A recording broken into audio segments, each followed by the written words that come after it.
Hello students. हम लोगों ने पहला chapter units and dimensions and error analysis complete कर लिया है और अब हम दूसरे चैप्टर पे आ रहे हैं वेक्टर्स। ठीक है, तो ये जो वेक्टर्स हैं, जो फिजिकल क्वांटिटीज होती हैं हमारी, बेसिकली तीन तरह से कैटेगराइज्ड हैं, स्केलर्स, वेक्टर्स एंड टेंसर्स। जिसमें कि स्केलर्स एंड वेक्टर्स की तो बहुत डिटेल डिस्कशन है हमारे सिलेबस में 11th एंड 12th की, बट टेंसर की कोई खास डिस्कशन नहीं है। टेंसर क्वांटिटीज आप एक आध फेस ही करते हो, जैसे कि moment of inertia is a tensor quantity, ठीक है ना, और करंट टेंसर है एक, ठीक है, बट करंट को भी हमारे इसके अंदर वेक्टर ही स्केलर मान लिया जाता है करंट को। और बाकी अगर आप बात करो तो ज्यादातर जो क्वांटिटीज हैं केवल और केवल स्केलर्स एंड वेक्टर्स में ही कैटेगराइज्ड रहेंगे। अब अंतर क्या होता है स्केलर्स एंड वेक्टर्स में, ठीक है, तो हम वेक्टर्स में प्रोसीड करें इससे पहले मैं एक बात और आपको बताना चाहता हूं कि YouTube पे अब जो हमारे कंटिन्यूअसली लेक्चर्स आने की जो सीरीज चल रही थी, ठीक है, ज्यादातर जो लेक्चर्स थे जो हम लोग ने YouTube पे डाले अभी तक आप लोगों के लिए, आप लोगों के बेनिफिट के लिए, बट YouTube से ज्यादा बेटर प्लेटफॉर्म है जो हमारा नीट का ऐप है, ठीक है ना, क्योंकि वो ज्यादा इंट्रिग्यूइंग है, ज्यादा हम लोग इन्वॉल्व हो सकते हैं उसके अंदर, ठीक है ना, और ज्यादा उसका जो इंटरफेस है that is also much better, ठीक है।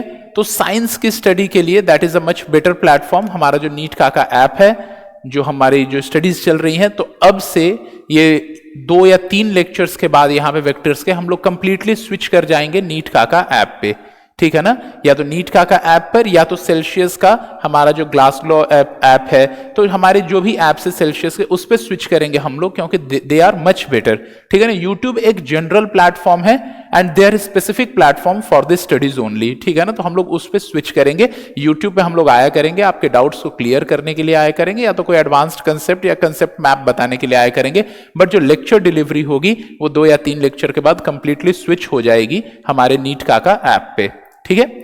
So let's start the vectors. So कोई भी फिजिकल क्वांटिटी जो होती है, जो फिजिकल क्वांटिटी के डेफिनेशन आपने पिछले चैप्टर में पढ़ी थी, तो कोई भी फिजिकल क्वांटिटी जो होती है वो 2 पार्ट्स में कैटेगराइज्ड है। कौन से 2 पार्ट्स में कैटेगराइज्ड है? तो इसका जो पहला पार्ट है फिजिकल क्वांटिटी का, ठीक है ना, देखिए वैसे तो 3 पार्ट्स में जैसा मैंने बताया, बट टेंसर्स क्योंकि आपके सिलेबस में नहीं है तो मैं केवल 2 पार्ट्स में इसको लिख रहा हूं। So one is scalars and the another one is vectors. तो 2 पार्ट्स में कैटेगराइज्ड है। स्केलर क्वांटिटी क्या होती है? Scalar quantities have only magnitude but they do not exhibit a direction. केवल मैग्नीट्यूड होने से उनका काम चल जाता है, ठीक है ना। तो scalar quantities have only a magnitude, have only a magnitude but do not have a direction, but do not have a direction. तो स्केलर क्वांटिटीज के पास केवल मैग्नीट्यूड होता है बट उनके पास डायरेक्शन नहीं होता है। जो स्केलर क्वांटिटीज होती हैं they are having magnitude but they are not having direction, जबकि जो वेक्टर क्वांटिटीज है they have magnitude as well as direction, have magnitude as well as direction. तो मैग्नीट्यूड होता है इसमें और डायरेक्शन भी होता है। तो ये अंतर है हमारे पास स्केलर क्वांटिटीज और वेक्टर क्वांटिटीज में, पहला अंतर जो है, ठीक है ना।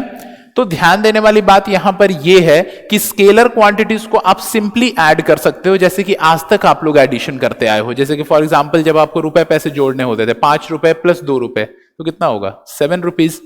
अगर मैं आपसे ये बोलूं कि 5 kg of rice plus 2 kg of rice, तो it is 7 kg of rice. कोई डायरेक्शन थोड़ी देखने जाओगे, इस राइस की ये डायरेक्शन है, इस राइस की ये डायरेक्शन है, ठीक है ना, तो दोनों को जोड़ते वक्त डायरेक्शन कंसिडर करना पड़ेगा, तो नहीं।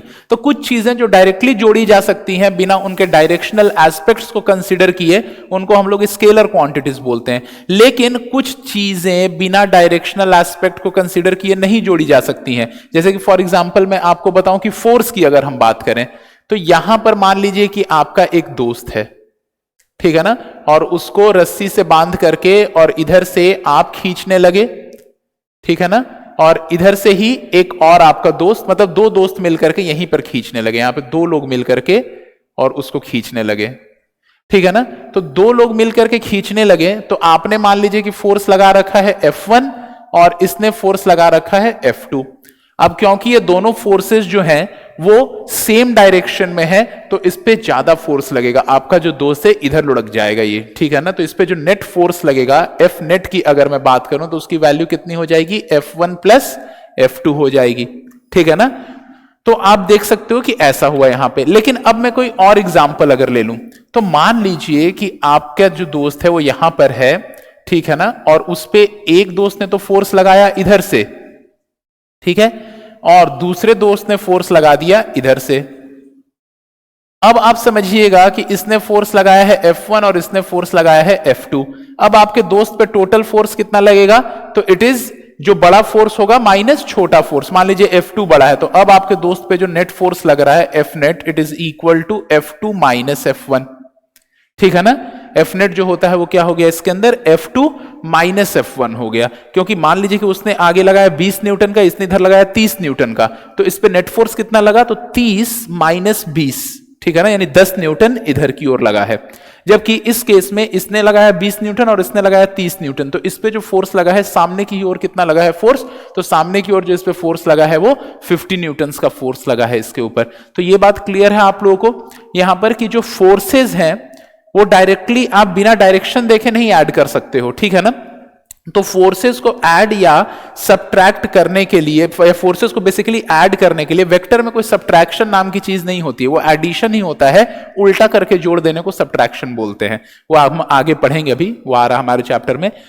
तो यहां पे देखिए कि बिना डायरेक्शन देखे हमारे पास देखिए 20 न्यूटन और 30 न्यूटन फोर्स था, 20 न्यूटन और 30 न्यूटन फोर्स, और बोला कि इसका रिजल्टेंट क्या होगा।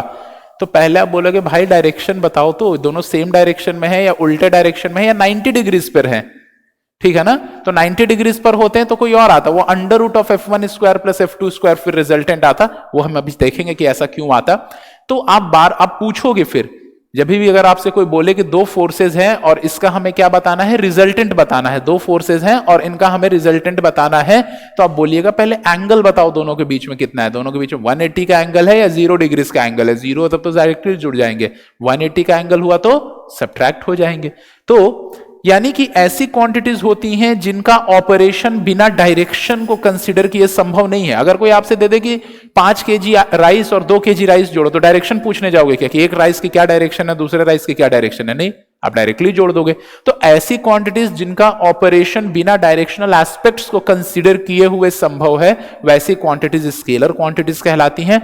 और ऐसी क्वांटिटीज जिनका हम बिना डायरेक्शन पता किए, बिना डायरेक्शन जाने जिनको ऑपरेट नहीं कर सकते हैं, वैसी क्वांटिटीज क्या कहलाती हैं, वेक्टर क्वांटिटीज कहलाती हैं। तो वेक्टर क्वांटिटीज में क्या होता है, have magnitude as well as direction, जबकि scalar quantities have only a magnitude but do not have a direction, ठीक है ना।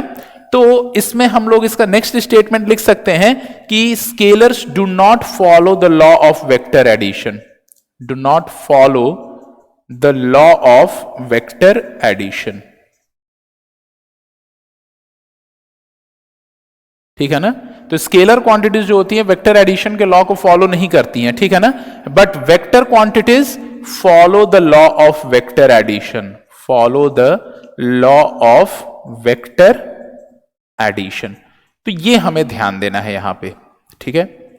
जो वेक्टर क्वांटिटीज होगी they are going to follow the law of vector addition, whereas scalar quantities are not going to follow the law of vector addition. और law of vector addition क्या होता है वो हम डिटेल में भी पढ़ेंगे, ठीक है ना। बट इन शॉर्ट यही जो चीज मैंने आपको दिखाया है यही है law of vector addition. Law of vector addition में डायरेक्टली नहीं जोड़ सकते हो बिना डायरेक्शन का, बिना डायरेक्शन को इनपुट दिए, डायरेक्शन आपको कंसिडर करना पड़ेगा जोड़ने से पहले, यही कहलाती है लॉ ऑफ वेक्टर एडिशन।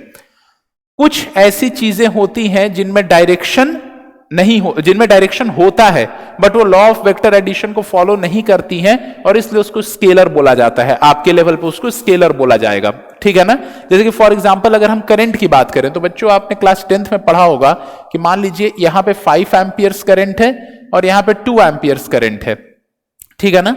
और यहां पे फिर आकर के अगर ये जुड़ते हैं तो ये डायरेक्टली कितना हो जाएगा, 7 एम्पियर्स करंट हो जाएगा। चाहे वायर के बीच में कुछ भी एंगल हो, ये 60 डिग्रीज का एंगल हो या 30 डिग्रीज का एंगल हो, कुछ भी हो, 5 एम्पियर प्लस 2 एम्पियर जुड़ करके क्या हो जाएगा, 7 एम्पियर्स हो जाएगा। तो क्योंकि करंट के केस में ऐसा होता है कि वो लॉ ऑफ वेक्टर एडिशन को फॉलो नहीं करती है, डायरेक्शन होने के बावजूद वो लॉ ऑफ वेक्टर एडिशन को फॉलो नहीं कर रही है, 5 amperes plus 2 amperes equal to क्या हो जा रहा है यहां पे डायरेक्टली जुड़ करके 7 एम्पियर्स हो जा रहा है। तो वैसे अगर हम डिटेल देखें तो करंट तो टेंसर क्वांटिटी है, बट आपके लेवल पे इसको because it is not following the law of vector addition तो इसको हम लोग क्या बोल देंगे, स्केलर क्वांटिटी। तो एग्जाम्पल इसके अंदर है स्केलर क्वांटिटी, ठीक है ना। तो कभी अगर आपसे बोले स्केलर क्वांटिटी में जो एग्जांपल्स है, इसमें पहला एग्जांपल है करंट। कभी अगर आपसे बोले कि क्या कोई ऐसी क्वांटिटी है जिसमें कि डायरेक्शन होने के बावजूद भी वो स्केलर है, तो करंट है एग्जांपल आपके पास, इसमें डायरेक्शन होने के बावजूद भी current is a scalar quantity.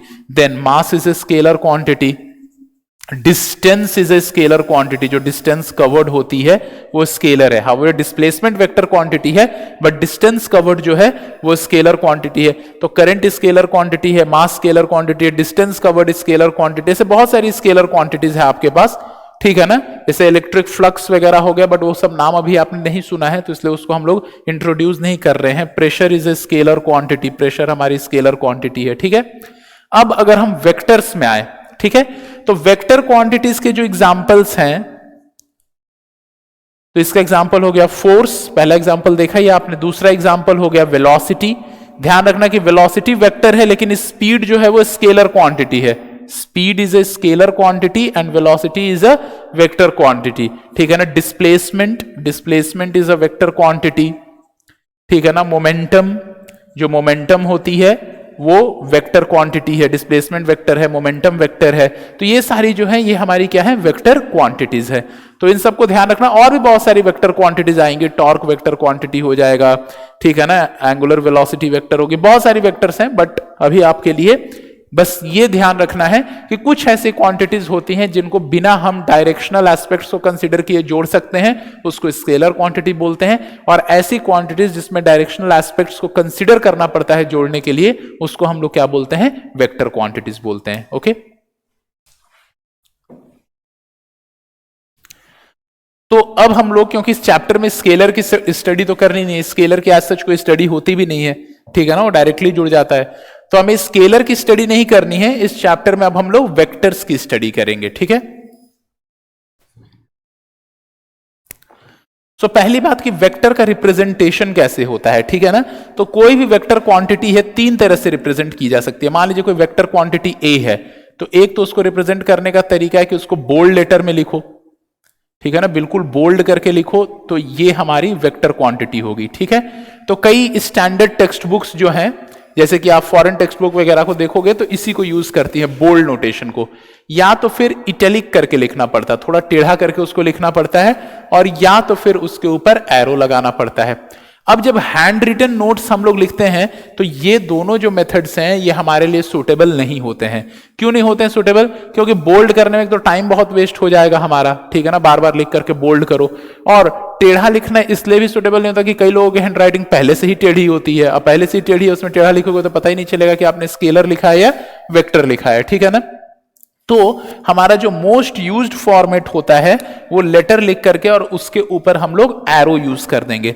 So vector notation जो होता है हमारा, वेक्टर रिप्रेजेंटेशन, तो वेक्टर रिप्रेजेंटेशन जिसको हम लोग यूज करेंगे वो ये है कि हम लोग फिजिकल क्वांटिटी को लिख करके और उसके ऊपर एरो लगा देंगे। तो फिजिकल क्वांटिटी को लिख करके और उसके ऊपर जब हम एरो लगाएंगे तो ये हमारी वेक्टर रिप्रेजेंटेशन हो जाएगी। अब ये जो आपके पास लिखा हुआ है, ठीक है ना, इसमें दो चीजें हैं, इस फिजिकल क्वांटिटी के अंदर दो चीजें हैं। क्या क्या है? एक तो उसका मैग्नीट्यूड है और दूसरा उसका डायरेक्शन है। तो इसके मैग्नीट्यूड को कैसे रिप्रेजेंट करते हैं? मैग्नीट्यूड मतलब मॉड। अभी एरर में आपने पढ़ा था कि मॉड क्या होता है, कोई भी मान लीजिए -5 आपके पास लिखा हुआ है, अब उसके सामने अगर आपने दो ऐसे डंडे लगा दिए तो इसी को हम क्या बोलेंगे कि ये मॉड ऑफ -5 है, ये क्या हो जाएगा 5। मॉड का मतलब केवल साइज बताना होता है आपको। मतलब कि अगर मैं यहां पे एक नंबर लाइन बनाऊं और यहां पे लिखूं 1 2 3 4 5, इधर भी -1 -2 -3 -4 -5, अब ये नंबर लाइन पे यहां से यहां तक 1 2 3 4 5 यहां तक जो है, ठीक है ना, इसकी जितनी साइज है उतनी ही साइज पीछे भी है, -1 -2 -3 -4 -5, इसकी भी सेम साइज है। तो नंबर लाइन पे जितनी साइज आगे वाले की है +5 की, उतनी ही साइज -5 की है। साइज की केवल बात करें तो जितनी साइज +5 की है उतनी ही साइज -5 की है। तो क्योंकि साइज बराबर है तो इसीलिए हम क्या बोलेंगे कि मैग्नीट्यूड ऑफ -5 यानी size of -5 is equal to size of +5, यानी +5 की भी साइज तो 5 है और -5 की भी जो साइज है वो क्या है 5 ही है। तो वैसे कोई भी एक वेक्टर की अगर साइज बतानी होती है तो उस वेक्टर के सामने क्या लगा देते हैं, 2 डंडे लगा देते। तो ये तो पूरा वेक्टर आपके पास लिखा हुआ, दिस इज वेक्टर ए, ठीक है ना, दिस इज वेक्टर ए, ये वेक्टर ए लिखा हुआ है, ठीक है ना। शुरुआती लेक्चर है, जो जो चीजें बोलूंगा बिल्कुल नोट बनाते जाना और बाय हार्ट करते जाना। अभी इसको धीरे धीरे आपको बहुत ज्यादा क्लियर होने लगेगा और बहुत इंपॉर्टेंट चैप्टर है क्योंकि बिना वेक्टर पढ़े आप फिजिक्स में हमेशा अपाहिज ही रहोगे। इस बात को समझना, अगर आपको वेक्टर नहीं आता है तो फिजिक्स आपको कभी नहीं आ सकती है। तो इसलिए मैं बता रहा हूं कि बहुत अच्छे से समझना है इसको। तो अगर ये हमारे पास वेक्टर, अगर ये हमारे पास ऐसा सिंबल है तो this is our vector A, ठीक है ना, ये वेक्टर ए है। अब अगर मैं ऐसे लिख दूं इसको तो ये क्या लिखा हुआ, this is magnitude of vector A, magnitude of vector ए, ये वेक्टर ए का मैग्नीट्यूड केवल लिखा हुआ है। और अगर मैं यूं लिख दूं इसको, मतलब इसको कैप भी बोलते हैं, इसको बोलते हैं ए कैप, ए कैप। तो ए कैप का मतलब क्या हुआ, मतलब कैप जैसे टोपी लगी हुई है यहां पे, तो इसको हम लोग क्या बोलते हैं, this is direction of vector A, direction of vector ए, या तो इसको यह भी बोला जाता है unit vector facing in direction of vector ए, या सिंपली ऐसे भी बोला जा सकता है कि यूनिट वेक्टर ऑफ ए। तो कोई भी वेक्टर जो है ये 2 चीजों से मिलकर के बनेगा, कोई भी जो वेक्टर क्वांटिटी है वो 2 चीजों से मिलकर के बनेगी, एक तो उसका मैग्नीट्यूड हो जाएगा और दूसरी उसकी डायरेक्शन हो जाएगी। कोई भी वेक्टर क्वांटिटी 2 चीजों से मिलकर के बनेगी, एक तो उसका मैग्नीट्यूड और दूसरा उसका डायरेक्शन, क्योंकि वेक्टर के अंदर दोनों ही चीजें होती है, magnitude as well as direction. Vector के अंदर मैग्नीट्यूड भी होता है और डायरेक्शन भी होता है। तो कोई भी वेक्टर 2 चीजों से मिलकर बनेगा, एक तो उसका मैग्नीट्यूड और दूसरा उसका डायरेक्शन। ये सिंबल्स अभी बहुत डिटेल में आने वाले हैं आपके पास, अभी बस छोटी छोटी बातें इनके बारे में ध्यान रखो, ठीक है ना। तो किसी भी वेक्टर को अगर उसके मैग्नीट्यूड से डिवाइड कर दो तो आपके पास केवल क्या बच जाएगी, उसकी डायरेक्शन बच जाएगी। और डायरेक्शन को कैसे रिप्रेजेंट करोगे, ए कैप से। और किसी भी वेक्टर को अगर उसकी डायरेक्शन से डिवाइड कर दो तो केवल क्या बच जाएगा आपके पास, उसका मैग्नीट्यूड बच जाएगा, साइज बच जाएगा, ठीक है ना। तो इस चीज को आप लोग ध्यान रखना कि कोई भी वेक्टर को ऐसे रिप्रेजेंट करते हैं, उसके मैग्नीट्यूड यानी उसकी साइज को ऐसे रिप्रेजेंट करते हैं और उसकी डायरेक्शन उसको ऐसे रिप्रेजेंट करते हैं, डायरेक्शन ऑफ वेक्टर है। तो कोई भी जो वेक्टर है वो किससे मिलकर के बनता है, उसके मैग्नीट्यूड और उसके डायरेक्शन से। Any vector is the product of its magnitude and direction. तो अगर वेक्टर को उसके मैग्नीट्यूड से डिवाइड कर दो तो डायरेक्शन मिल जाएगा, और वेक्टर को अगर उसके डायरेक्शन से डिवाइड कर दो तो आपको क्या मिल जाएगी, मैग्नीट्यूड मिल जाएगी, ठीक है। So this is as simple as this. अब हम कुछ एलिमेंट्री जानकारी लेते हैं डिफरेंट वेक्टर्स के बारे में, ठीक है ना। और आज के लेक्चर में हम लोग केवल वेक्टर्स का इंट्रोडक्शन ले रहे हैं, कल के लेक्चर से इसके ऊपर डिटेल्ड एनालिसिस होगी, ओके। सो पहला जो डिस्कशन है हमारा वेक्टर्स के ऊपर, ये ध्यान देना आप लोग। और first discussion is the types of vectors. Vectors के टाइप्स क्या होते हैं, ठीक है ना। There are various types of vectors, मैं कुछ उनके प्रोमिनेंट टाइप्स आपको बता रहा हूं। तो पहला जो हमारा वेक्टर होता है, ठीक है ना, पहले जो टाइप्स ऑफ वेक्टर्स होते हैं दे आर इक्वल वेक्टर्स, ठीक है ना, इक्वल वेक्टर्स, ठीक है। तो इक्वल वेक्टर्स क्या होते हैं, 2 vectors having same magnitude as well as direction. मैं यहां पे डिफिनेशन नहीं लिखने जा रहा हूं, आप सुन करके मेरे जो डेफिनेशन है जो मैं बता रहा हूं सुन करके और खुद से लिख लेना आप लोग, ठीक है ना। तो अगर मान लीजिए वेक्टर ए है और ये वेक्टर बी है, ठीक है ना, this is vector A and this is vector B. अब अगर दोनों की डायरेक्शन भी सेम है और दोनों का मैग्नीट्यूड भी सेम है तो हम बोलेंगे vector A is equal to vector B, ठीक है ना। लेकिन मान लीजिए कि वेक्टर ए इधर है 5 सेंटीमीटर से नॉर्थ, इधर की ओर है हमारा तो नॉर्थ ईस्ट है, ऐसा मान लीजिए 45 डिग्रीज पे तो नॉर्थ ईस्ट कहला रहा है ये। और दूसरा कोई वेक्टर है हमारे पास, मान लीजिए ये है 5 सेंटीमीटर्स, ठीक है ना, 5 सेंटीमीटर्स ईस्ट, ईस्ट की ओर है ये जो वेक्टर है, ठीक है ना। तो ये 5 सेंटीमीटर नॉर्थ ईस्ट है, 5 सेंटीमीटर ईस्ट है। मान लीजिए वेक्टर ए है और ये हमारी वेक्टर बी है। तो यहां मैग्नीट्यूड ऑफ वेक्टर ए तो किसके बराबर है, मैग्नीट्यूड ऑफ वेक्टर बी के, लेकिन direction of vector A is not equal to direction of vector B. तो क्योंकि डायरेक्शन बराबर नहीं है और कोई भी वेक्टर किससे मिलकर के बनता, it is the product of its magnitude and direction. तो यहां एलएचएस और आरएचएस पे अगर आप A इक्वल टू बी लिखने की कोशिश करो तो LHS और RHS पर मैग्नीट्यूड तो बराबर हो जाएंगे पर डायरेक्शन सेम नहीं हो पाएगी, डायरेक्शन अलग अलग, और क्योंकि डायरेक्शन सेम नहीं हुई तो A is not equal to B। तो दो वेक्टर्स एक दूसरे के इक्वल तभी कहलाते हैं जबकि उनका मैग्नीट्यूड भी सेम हो और उनका डायरेक्शन भी सेम हो। अगर मैग्नीट्यूड सेम हुआ डायरेक्शन सेम नहीं हुआ तो भी वो एक दूसरे के इक्वल नहीं कहलाएंगे, और डायरेक्शन सेम हुआ और मैग्नीट्यूड सेम नहीं हुआ, मान लीजिए कि यहां पे एक वेक्टर है और ये दूसरा वेक्टर है, यहां डायरेक्शन तो सेम है पर मैग्नीट्यूड सेम नहीं है, तो even these are not equal vectors. तो equal vectors are those vectors which have same magnitude as well as direction. ठीक है, फिर इक्वल वेक्टर्स के बाद हमारे पास है पैरेलल वेक्टर्स। तो पैरेलल वेक्टर्स क्या होती हैं, तो दो वेक्टर्स जो कि एक दूसरे के पैरेलल हो, उनका मैग्नीट्यूड सेम हो या ना हो, बट दो वेक्टर्स अगर एक दूसरे के पैरेलल हुई तो उनको हम लोग क्या बोलेंगे, पैरेलल वेक्टर्स। जैसे वेक्टर ए है और ये वेक्टर बी है, तो अगर ये एक दूसरे के पैरेलल हैं तो पैरेलल वेक्टर्स हो जाएंगे। This is as simple as this, जैसा नाम दिख रहा है वैसे डेफिनेशन भी है। Two vectors parallel to each other are termed as parallel vectors, they may or may not be equal in magnitude. ठीक है, फिर हमारे पास जो थर्ड है it is anti parallel vector. So anti parallel vectors मतलब कि जो वेक्टर्स की डायरेक्शन एक दूसरे के ऑपोजिट होंगी, ठीक है ना, डायरेक्शंस एग्जैक्टली एक दूसरे के ऑपोजिट होंगी। तो two vectors which are directed exactly opposite to each other are termed as anti parallel vectors. तो ये हमारी एंटी पैरेलल वेक्टर्स हैं। ठीक है ना, यहां पे वेक्टर ए और वेक्टर बी जो है these are anti parallel vectors. ठीक है, उसके बाद फिर अगर हम देखें कोलीनियर वेक्टर्स, तो यहां पे जैसा कि नाम सजेस्ट कर रहा है बिल्कुल वैसा ही है, collinear vectors. Two or more vectors lying on the same line are termed as collinear vectors. जैसे कि वेक्टर ए हो गया, वेक्टर बी हो गई एंड वेक्टर सी हो गई। तो two or more vectors lying on the same line are termed as collinear vectors, where vector A, vector B and vector C are collinear. ये वेक्टर है, vector B और vector C जो है ये collinear vectors हैं। ठीक है, उसके बाद है कोलीनियर वेक्टर्स के बाद कॉन्करेंट वेक्टर्स। ठीक है ना, वैसे कोलीनियर के बाद ज्यादा अच्छा पहले मैं कोप्लेनर बता दूं आपको। So this fifth type of vector that is coplanar vector. तो कोप्लेनर वेक्टर क्या हो जाएगा, कोप्लेनर वेक्टर के अंदर क्या होता है, two or more vectors lying on the same plane.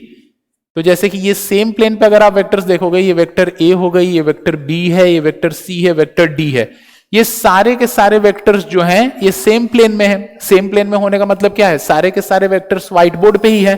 तो these all vectors are coplanar vectors. Two or more vectors lying on the same plane are always termed as coplanar vectors. तो दो और more vectors अगर same plane में है तो उसको हम लोग क्या बोल देंगे, कोप्लेनर वेक्टर्स बोल देंगे। ठीक है ना, उसके बाद फिर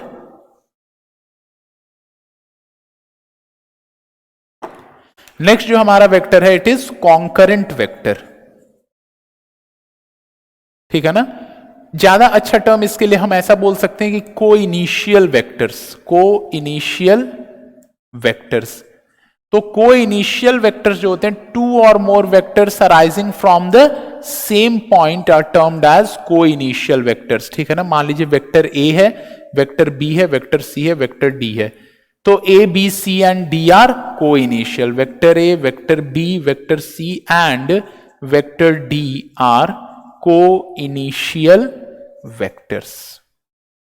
ठीक है, तो two or more vectors arising from the same point are termed as को initial vectors. A B C D ये सारे कैसे वेक्टर्स हैं, these are coinitial vectors. ठीक है, उसके बाद अगर हम बात करें को इनिशियल के बाद को टर्मिनल वेक्टर्स। ठीक है ना, को टर्मिनल वेक्टर्स। तो को टर्मिनल वेक्टर्स क्या होते हैं? Two or more vectors terminating at the same point. Two or more vectors terminating at the same point are termed as coterminal vectors, जो कि मतलब यहीं पर आकर के सारे सेम पॉइंट पे आकर रुक जाएं। ये वेक्टर ए है, ये वेक्टर बी है, ये वेक्टर सी है और ये वेक्टर डी है, ठीक है ना। तो ये हमारे क्या कहलाएंगे? को टर्मिनल वेक्टर्स, ठीक है ना। कोई इनिशियल वेक्टर्स, जैसे कि फॉर एग्जांपल आप क्या बोल सकते हो, मान लीजिए आपका घर है, कोई इनिशियल की बात करूं तो, ठीक है ना, और यहां से आपके पापा का ऑफिस यहां पे है, ठीक है ना, ऑफिस ऑफ योर फादर, ठीक है, और से आपकी मम्मी भी कोई जॉब करती हैं तो उनका ऑफिस या कहीं इधर की ओर है, ठीक है ना। This is your father's office, this is your mother's job place or office, office of mother, this is office of your father, ठीक है ना। ये आपका से स्कूल है, स्कूल में आप पढ़ते हो स्कूल, और से ये आपकी सिस्टर का स्कूल है। तो अगर आपके घर से, ठीक है ना, अगर आपके घर से सुबह आप लोग सभी निकलते हो अपने अपने डेस्टिनेशंस के लिए, तो आप ये रियलाइज करोगे कि क्योंकि ये डिस्प्लेसमेंट डायरेक्टली आपके घर से और आपके स्कूल को कनेक्ट करती हुई स्ट्रेट लाइन है, आपके पापा का डिस्प्लेसमेंट जो है डायरेक्टली आपके घर से आपके पापा के ऑफिस को कनेक्ट करती हुई स्ट्रेट लाइन है, तो आप ये रियलाइज करोगे कि ये सारे जो वेक्टर्स हैं, सारे displacement vector, your displacement vector, your father's displacement vector, your mother's displacement vector and your sister's displacement vector, all are coinitial vectors. एक पॉइंट से स्टार्ट होकर के और डिफरेंट पॉइंट्स पे जा रहे हैं, ठीक है ना। शाम के वक्त जब सब घर लौटेंगे तो यही वाले जो वेक्टर्स हो जाएंगे को टर्मिनल वेक्टर्स हो जाएंगे, क्योंकि सभी अलग अलग जगह से स्टार्ट होकर के और कहां पे टर्मिनेट करेंगे? आपके घर पे टर्मिनेट करेंगे। तो यही जो वेक्टर्स थे, जो सुबह को इनिशियल वेक्टर्स थे, वो शाम को टर्मिनल वेक्टर्स हो गए, ठीक है ना। सुबह जो वेक्टर्स को इनिशियल वेक्टर्स थे, वही वेक्टर्स शाम में कैसे हो गए? को टर्मिनल वेक्टर्स हो गए। तो ये क्लियर है आप लोगों को? तो this is what we mean by coterminal vectors. Parallel vectors आपको पता ही है, पैरेलल और एंटी पैरेलल। तो अभी तक आपने कौन कौन से वेक्टर सीखे? इक्वल वेक्टर्स, ठीक है, parallel vectors, anti parallel vectors, को इनिशियल वेक्टर्स, को टर्मिनल वेक्टर्स, ठीक है, एंड को लीनियर वेक्टर्स, जो वेक्टर सेम लाइन पे होती हैं, को लीनियर वेक्टर्स हैं। को प्लेनर वेक्टर्स, तो जो यहां पे जितने भी वेक्टर्स मैं व्हाइट बोर्ड पे बना रहा हूं, सारी सेम प्लेन में, on the plane of the whiteboard, तो ये सारी की सारी कैसी वेक्टर्स हो गई? All are coplanar vectors, ठीक है। अब नेक्स्ट टाइप ऑफ वेक्टर्स में मैं आ रहा हूं, it is null vector, also known as zero vector. इसको नल वेक्टर बोलते हैं या जीरो वेक्टर बोलते हैं, ठीक है ना। नंबर आप खुद से लिखते रहना, शायद ये 8th होगा मेरे ख्याल से। तो नल वेक्टर की अगर हम बात करें, 8th या 9th जो भी है ये, तो नल वेक्टर इज व्हाट? देखिए, इक्वल टू के अगर एक साइड पे वेक्टर क्वांटिटी है तो दूसरे साइड पे स्केलर नहीं हो सकती, दूसरे साइड पे भी वेक्टर ही होगी। तो मान लीजिए कोई आपसे बोले कि what is the displacement, what is your displacement when you go to school and then return back to your home, ठीक है ना। आप स्कूल गए और फिर अपने घर को लौट आए, तो आपकी डिस्प्लेसमेंट क्या है? तो आपकी जो डिस्प्लेसमेंट होगी वो क्या हो जाएगी? जीरो हो जाएगी। तो displacement when you go to school and return back to your home, so your displacement is not simply zero, rather it is null vector. your displacement जो होगी वो क्या हो जाएगी? null vector. जीरो तो केवल लिख दोगे तो एक स्केलर नंबर है, ठीक है ना, लेकिन क्योंकि इक्वल टू के इस साइड पे डिस्प्लेसमेंट लिखा हुआ है, तो इक्वल टू के उस साइड पर भी क्या होना चाहिए? वेक्टर क्वांटिटी होना चाहिए। तो जीरो ही बोलोगे तो जीरो को क्या बोलेंगे? नल वेक्टर बोलेंगे, ठीक है ना। तो जैसे फॉर एग्जांपल नल वेक्टर्स के अगर मैं एग्जांपल दूं, तो velocity of a particle at rest, velocity of a particle at rest, अगर कोई पार्टिकल रेस्ट पे है तो उसकी वेलोसिटी क्या हो जाएगी? नल वेक्टर हो जाएगी, ठीक है ना। फिर हो जाएगा जैसे कि acceleration of a particle moving with uniform velocity, acceleration of a particle moving with uniform velocity. अगर कोई पार्टिकल यूनिफॉर्म वेलोसिटी से मूव कर रहा है बिना अपने डायरेक्शन और मैग्नीट्यूड को चेंज किए, तो उसका एक्सेलरेशन क्या हो जाता है? जीरो नहीं, जीरो वेक्टर होता है उसका एक्सेलरेशन, क्योंकि acceleration is a vector quantity. तो एक्सेलरेशन क्योंकि वेक्टर क्वांटिटी है, तो एक्सेलरेशन क्या हो जाएगा? नल वेक्टर या तो zero vector. Velocity of a particle at rest, particle rest पे, तो उसकी वेलोसिटी क्या हो जाएगी? जीरो। लेकिन जीरो तो एक स्केलर नंबर है, तो क्या बोलते हैं हम लोग? उसको जीरो वेक्टर बोलते हैं। ये क्लियर है आपको? तो ये टाइप्स ऑफ वेक्टर्स हम लोग पढ़ रहे हैं। इसके बाद, ठीक है, हमारे पास नल वेक्टर के बाद जो नेक्स्ट वेक्टर आता है इट इज यूनिट वेक्टर। और यूनिट वेक्टर अभी आपने पढ़ लिया है, तो यूनिट वेक्टर जो होती है, unit vector is a vector, it is a vector which has magnitude equal to 1, which has magnitude equal to, unity बोल सकते हो, यूनिटी मतलब 1, and is utilized to represent a direction. ये एक डायरेक्शन को रिप्रेजेंट करने के लिए यूटिलाइज किया जाता है। तो unit vector it is a vector which has magnitude equal to unity that is 1 and is utilized to represent a direction. ये डायरेक्शन को रिप्रेजेंट करने के काम में आता है, यही हमारा क्या कहलाता है, this is known as unit vector. जैसे फॉर एग्जांपल अगर हम बात करें तो यूनिट वेक्टर जो होगी हमारी, ठीक है ना, अगर हम वेक्टर ए है हमारे पास, तो वेक्टर ए का अगर आपको यूनिट वेक्टर चाहिए तो वेक्टर ए को उसके अगर मैग्नीट्यूड से डिवाइड कर दो आप, ठीक है ना, वेक्टर ए को अगर उसके मैग्नीट्यूड से डिवाइड कर दो तो मैग्नीट्यूड 1 हो गया ना, क्योंकि ऊपर वेक्टर ए क्या लिखा था, वेक्टर ए किससे मिलके बना था, एक तो उसका मैग्नीट्यूड, दूसरा उसका डायरेक्शन, और आपने डिवाइड भी किससे कर दिया, डायरेक्शन से डिवाइड कर दिया, तो कैंसल आउट हो गया आपके पास, केवल सॉरी मैग्नीट्यूड से डिवाइड कर दिया तो मैग्नीट्यूड ऊपर नीचे कैंसल आउट हो गया, केवल क्या बच गया, डायरेक्शन बच गया।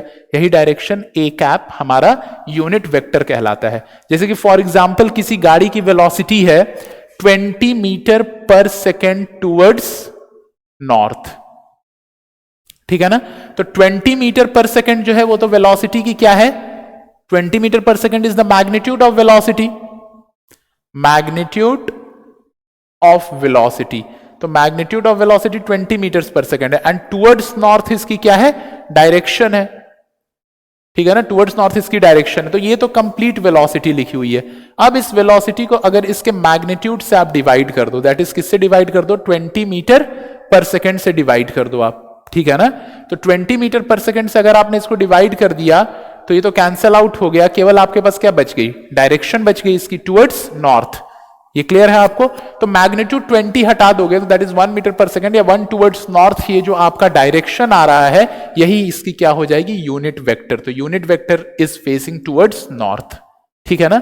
तो किसी भी वेक्टर को अगर उसके डायरेक्शन से डिवाइड कर दें तो हमारे पास केवल क्या बच जाता है, केवल उसके मैग्नीट्यूड बच जाता है अगर डायरेक्शन से डिवाइड कर दे तो, और किसी भी वेक्टर को अगर उसके मैग्नीट्यूड से डिवाइड कर दें तो केवल क्या बच जाता है हमारे पास, उसका डायरेक्शन बच जाता है। वही जो डायरेक्शन बच जाता है उसको हम बोलते हैं यूनिट वेक्टर, क्योंकि आप देख रहे हो कि मैग्नीट्यूड तो हट गया, कट गया, तो केवल 1 बचा, तो यूनिट वेक्टर का मैग्नीट्यूड क्या होता है 1, और वो केवल क्या शो करती है, एक डायरेक्शन शो करती है। Unit vectors are one of the most important vectors, इसको बहुत ध्यान से समझना आप लोग, और इसके बारे में और डिटेल स्टडी अभी होगी, बट अभी आपको इतना समझना है कि it is a vector which has magnitude equal to unity, इसकी जो मैग्नीट्यूड है वो 1 है, and is utilized to represent a direction, ये एक डायरेक्शन को रिप्रेजेंट करने के काम में आता है, ठीक है ना। तो यूनिट वेक्टर्स के कुछ स्पेशल हमारे पास सिग्निफिकेंसेस और कुछ स्पेशल रिप्रेजेंटेशंस भी हैं। Unit vectors facing in the direction of x, y and z axis, axis का प्लूरल जो होता है वो एक्सेस होता है, AXES।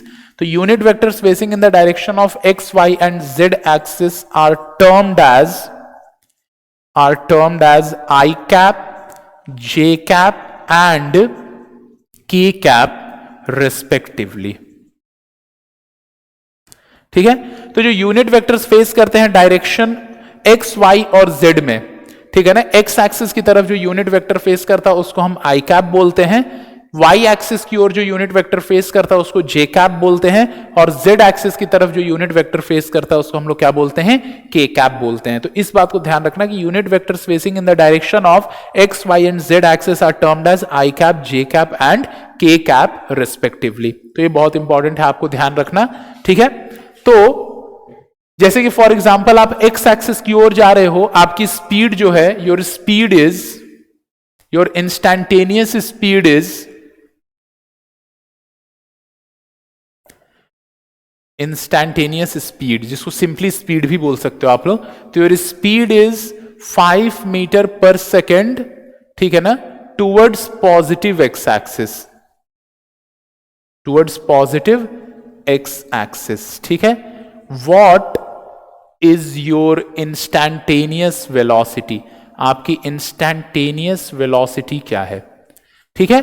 So your instantaneous velocity क्या हो जाएगी बताओ, तो instantaneous velocity will be 5 metre per second i cap, या ऐसे भी लिख सकते हो 5 आई कैप मीटर पर सेकेंड, ठीक है।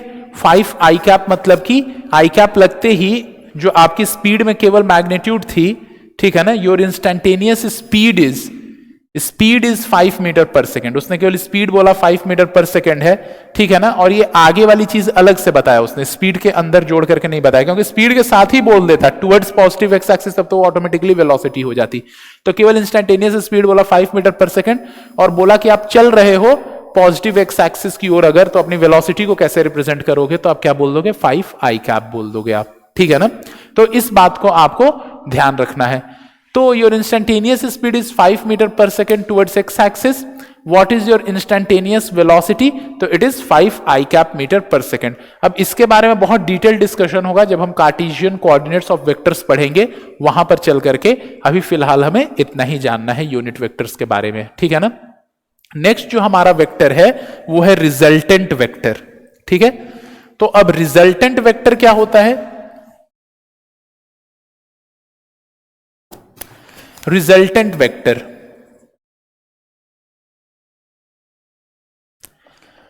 तो एक सिंगल वेक्टर जो सारे वेक्टर्स के इफेक्ट्स को अकेले ही रिप्लेस कर दे, उसी को क्या बोलते हैं हम लोग, रिजल्टेंट वेक्टर बोलते हैं। जैसे कि फॉर एग्जांपल कि जैसे कि आपके दोस्त को आपने बांध रखा था रस्सी से, दो केसेस में, एक तो ये वाला केस है इसमें कि आपके दोनों ही फ्रेंड्स इसको इधर ही एक ही डायरेक्शन में खींच रहे हो, ये भी इधर ही खींच रहा है और ये भी इधर ही खींच रहा है, ठीक है ना।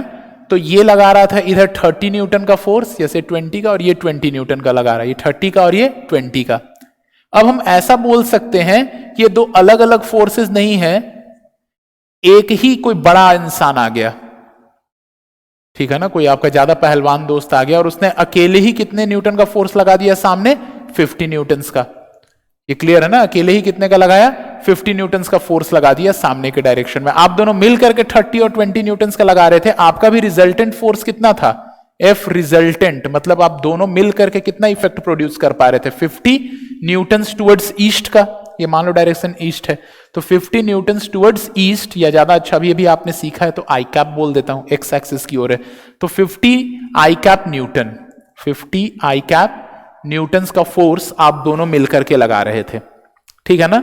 और इसने अकेले ही 50 आई कैप न्यूटन का फोर्स लगा दिया, ज्यादा पहलवान है ये, ठीक है ना। तो इसका जो फोर्स है एफ जो है, it is also 50 I cap Newton. तो इसका जो फोर्स है वो आप दोनों के फोर्सेस का रिजल्टेंट है, इसने अकेले ही आप दोनों के फोर्स को क्या कर दिया, रिप्लेस कर दिया, ठीक है। रिजल्टेंट आप दोनों के फोर्स से बड़ा भी हो सकता है और छोटा भी हो सकता है। जैसे कि वो वाला अगर आप एग्जाम्पल चेक करो जिसके अंदर एक तो आप तो इधर से खींच रहे थे और एक आपका दोस्त इधर से खींच रहा था, और ये लगा रहा था 30 न्यूटन का फोर्स इधर और आप लगा रहे थे इधर 20 न्यूटन का फोर्स। अब आप दोनों मिल करके कितना फोर्स लगा पा रहे थे, तो ये इधर 30 लगा रहा था, मतलब इसकी फोर्स पीछे की ओर कितनी थी बताओ, 30 माइनस आई कैप डायरेक्शन में थी, ये क्लियर है। और प्लस मैं रिजल्टेंट फोर्स लिख रहा हूं, रिजल्टेंट हमें हमेशा हम लोग ऐड करते हैं, ठीक है ना, रिजल्टेंट में ऐड करते हैं। तो यहां पे 30 वो तो माइनस आई कैप में लगा रहा था, और आप जो है 20 किस में लगा रहे हो, प्लस आई कैप में लगा रहे हो। तो जो रिजल्टेंट हो जाएगा वो कितना हो जाएगा, -30 आई कैप प्लस 20 आई कैप, यानी -10 आई कैप। तो आप दोनों के फोर्सेस का जो रिजल्टेंट है वो कितना है, -10 आई कैप है। आप दोनों के फोर्सेस का जो रिजल्टेंट है, आप देखो सिंपली भी फिजिकली रियलाइज करने की कोशिश करो, 20 न्यूटन से उधर खींच रहा, वो 30 न्यूटन से उधर खींच रहा है, तो ओवरऑल 10 न्यूटन का फोर्स उधर लगेगा, वहां पे एक्स्ट्रा पीछे की ओर 10 न्यूटन का फोर्स है। वही हमारा वेक्टर शो भी कर रहा है कि ओवरऑल हमारे पास कितना है, -10 आई कैप, 10 न्यूटन का फोर्स है। वेक्टर सब्ट्रैक्शन कभी नहीं करते हम लोग, हमेशा वेक्टर एडिशन ही करते हैं। जैसे कि कोई भी मान लीजिए फोर्स लिखिएगा ना, तो ऐसे कभी नहीं लिखिएगा F1 माइनस F2, ठीक है ना, वो ऐसे नहीं लिखा होता, वो लिखा रहता है F1 plus minus of F2, या तो सिंपली आप ऐसे ध्यान दीजिए, बहुत सारे मान लीजिए आपके पास वेक्टर्स हैं, ये रिजल्टेंट वेक्टर आर है और आप लिख रहे हो vector A plus vector B plus vector C and so on, तो जो वेक्टर उल्टे होंगे वो अपने आप ही सबट्रैक्ट हो जाएंगे। यहां पे हमने दोनों को ऐड ही किया, पर क्योंकि ये माइनस में था तो अपने आप ही घट गया वहां से। तो वेक्टर्स में कभी हम बीच में माइनस साइन लगा करके नहीं लिखते हैं, वो मजबूरी में सबट्रैक्शन ऑफ वेक्टर में पढ़ना होता है, पर उसमें भी ए प्लस माइनस ऑफ बी होता है। इसका मतलब सिंपली अभी के लेमन टर्म्स में आपको केवल इतना समझना है कि कोई भी कभी भी हम वेक्टर का सबट्रैक्शन नहीं करते रिजल्टेंट में। रिजल्टेंट में सभी ऐड ही होते हैं हमेशा, और ये ऐड होने के प्रोसेस में अगर उनकी डायरेक्शन उल्टी हुई तो अपने आप ही सबट्रैक्ट हो जाएंगे, उसकी टेंशन आपको नहीं लेनी है, ठीक है ना। वो तो वेक्टर्स में रिजल्टेंट वेक्टर लिखने के लिए हमेशा हम लोग क्या करते हैं, ऐड ही करते हैं। यहां पर भी हम लोगों ने एफ रिजल्टेंट लिखने के लिए, मान लो मैं इसको नाम दे रहा हूं फोर्स F1 और इसको नाम दे रहा हूं फोर्स F2, तो जो एफ रिजल्टेंट मैंने लिखा है यहां पे, F resultant is equal to F1 plus F2 ही लिखा है, पर F1 क्योंकि उल्टा था तो अपने आप ही वहां पे कौन सा साइन आ गया, माइनस का साइन आ गया। ये क्लियर है आप लोग को, तो इस बात को आप लोग ध्यान रखना। तो रिजल्टेंट वेक्टर कौन सा वेक्टर होता है, जो अकेले ही सारे वेक्टर्स के इफेक्ट को सब्स्टिट्यूट कर दे, ठीक है ना। जो वेक्टर अकेले ही सारे वेक्टर्स के रिजल्ट को सब्स्टिट्यूट कर दे, मतलब सारे वेक्टर्स को हटा करके या सारे वेक्टर्स को ना लिख करके अगर आपको कोई एक वेक्टर लिखना पड़े जो कि वही इफेक्ट प्रोड्यूस करेगा मैग्नीट्यूड और डायरेक्शन वाइज, तो उसी को हम क्या बोलते हैं, रिजल्टेंट वेक्टर। तो रिजल्टेंट वेक्टर की डेफिनेशन लिख देता हूं मैं आपके सामने। A vector which singularly replaces the combined effects of all other vectors taken together, magnitude as well as direction wise, magnitude as well as direction wise, is known as the resultant vector, of all these vectors। ठीक है, तो एक vector जो कि singularly ही replace कर दे combined effects of all other vectors taken together, सारे वेक्टर्स के कंबाइंड इफेक्ट्स को मतलब हटा करके, और अगर आप एक वेक्टर से रिप्लेस करो और ये वेक्टर उतना ही इफेक्ट प्रोड्यूस करे जितना कि सब मिल करके कर रहे थे, direction wise as well as magnitude wise, तो इसी को हम लोग क्या बोलते हैं, resultant vector of all the vectors. ठीक है ना। रिजल्टेंट वेक्टर को जिस वेक्टर से कैंसिल करते हैं उसको बोलते हैं इक्विलिब्रियंट वेक्टर। ठीक है ना, इक्विलिब्रियंट वेक्टर। ठीक है ना। तो equilibrant vector, a vector that cancels the effect of all the vectors taken together,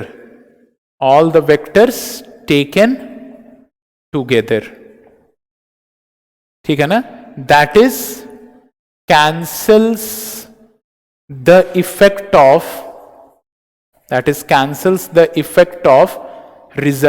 the resultant vector is known as equilibriant vector।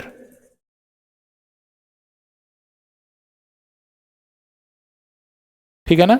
तो रिजल्टेंट वेक्टर के बाद इक्विलिब्रियंट वेक्टर क्या होती है, तो इक्विलिब्रियंट वेक्टर वो वेक्टर होती है जो कि सारे वेक्टर्स के कंबाइंड इफेक्ट को कैंसिल कर दे। पहली बात, सारे वेक्टर्स का कंबाइंड इफेक्ट होता क्या है, रिजल्टेंट वेक्टर, और रिजल्टेंट वेक्टर को जो कैंसिल कर दे वो हमारी क्या कहलाती है, इक्विलिब्रियंट वेक्टर। मान लीजिए कि आपके पास ऐसे बहुत सारे वेक्टर्स हैं, 1 2 3 4 5, ऐसे आपके पास 5 वेक्टर्स है। ठीक है ना, F1 हो गया, F2 हो गया, ये मान लीजिए F3 हो गया, F4 हो गया, F5 हो गया। ठीक है ना।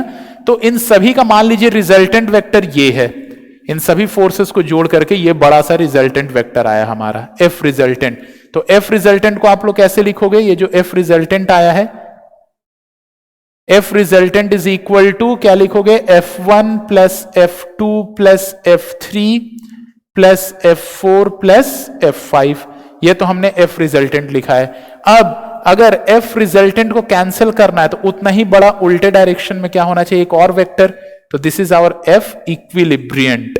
ये एफ इक्विलिब्रियंट इज इक्वल टू क्या होता है, माइनस ऑफ एफ आर। ये दोनों फिर क्या हो जाएंगे, कैंसल आउट हो जाएंगे। F equilibrant is equal to f resultant magnitude wise but is opposite direction wise। ठीक है ना, जो इक्विलिब्रियंट वेक्टर होती है it is equal to the resultant vector, equal to the resultant vector magnitude wise. तो magnitude wise तो equal होता है but opposite direction wise, opposite direction wise. तो डायरेक्शन वाइज ये ऑपोजिट होता है जो इक्विलिब्रियंट वेक्टर होता है। ठीक है ना, तो एफ इक्विवेलेंट और एफ रिजल्टेंट को अगर आप साथ साथ लिखोगे तो F equivalent is equal to F resultant magnitude wise. लेकिन क्योंकि डायरेक्शन उल्टा है तो उल्टा डायरेक्शन मतलब माइनस का साइन लगा लोगे। अगर +5 उधर जाती है तो -5 इधर आती है। ठीक है ना, तो अगर डायरेक्शन उल्टा है तो सामने माइनस का साइन लग गया। अब अगर आप इसको इक्वल टू के इधर ले आओ तो क्या लिखोगे, एफ इक्विवेलेंट प्लस, क्योंकि माइनस इधर आके प्लस हो जाएगा, plus F resultant is equal to 0। तो अगर आप एफ इक्विवेलेंट और एफ रिजल्टेंट को ऐड कर दो तो वो ऑटोमेटिकली सब्ट्रैक्ट होके क्या हो जाते हैं, 0 हो जाते हैं। ये क्लियर है। तो एफ रिजल्टेंट को वापस आप वीडियो को रिवाइंड करके और देख लेना कि एफ रिजल्टेंट क्या होती है बहुत डिटेल में, और एफ रिजल्टेंट को जो कैंसिल करता है वो क्या कहलाता है, एफ इक्विलिब्रियंट। ठीक है, तो ये आज बेसिक इंट्रोडक्शन था वेक्टर्स चैप्टर का। कल बहुत इंपॉर्टेंट हेडिंग आने वाला कि दो वेक्टर्स के बीच में एंगल्स कैसे देखते हैं और फिर एडिशन कैसे करते हैं वेक्टर्स का। ठीक है ना, तो stay tune to our YouTube channel, but more importantly be prepared that this entire thing is now shifting to more scientific platforms like NEET, काका and Glassflow. Okay, thank you.